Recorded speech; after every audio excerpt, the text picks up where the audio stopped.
बिटिया के कुंडली में अत्यंत जटिल नाग दोष बा, मृत्यु के भी योग बन रहल बा।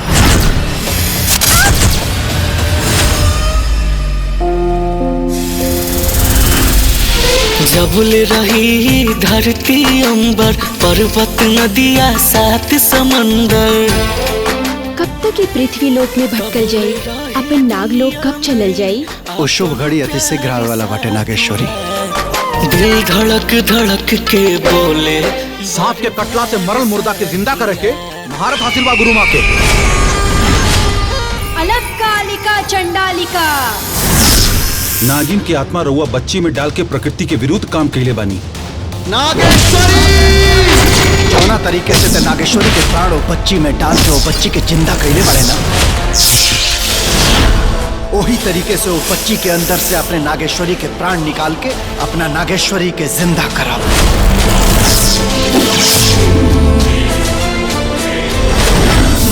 बच्ची के दूर देश 7 समंदर पार भेज दे।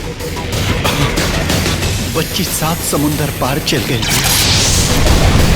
पता ना कब आई पर आई जरूर।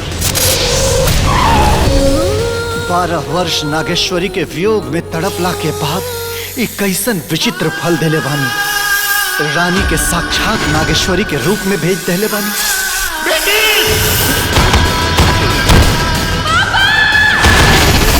रानी के शरीर में आत्मा के रूप में तो तू ही मौजूद बाड़ी, फिर हम तोहके कैसे मार दी नागेश्वरी, कैसे? लगे के हो बन के संगतिया। सुनो, तुहार आवाज हमरा अपन ओर खींचत रहला। के हवा तू? पेशा से वैदराज हैं।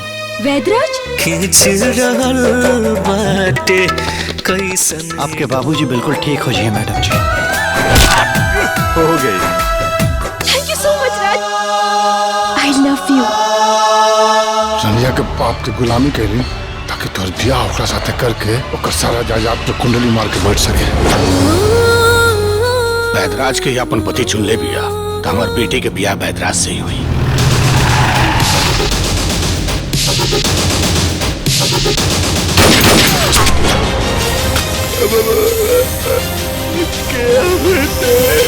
नागराज।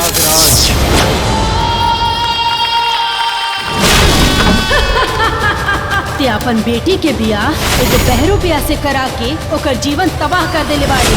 तुहरे सूरतिया लौके सूरज या चांद में, सूरज या चांद में। हमार दामाद तो देवता समान बा। तू जेकरा के देवता समझता रे, उ एगो इच्छाधारी नाग ह। तोहरा प्यार में, तोहरा प्यार में हम ता हो गईनी बावरिया।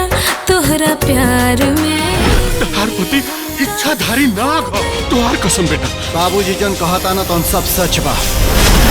हम वैदराज ना नागराज हैं।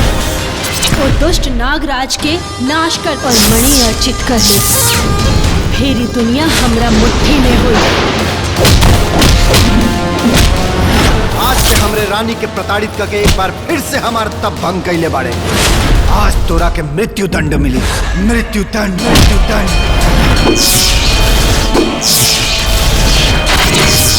ई साधारण बीन ना ह, ई नागवंश बीन ह।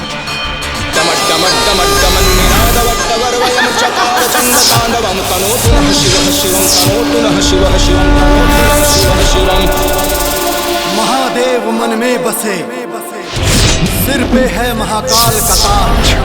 मेरे कांटे कोई बचे ना।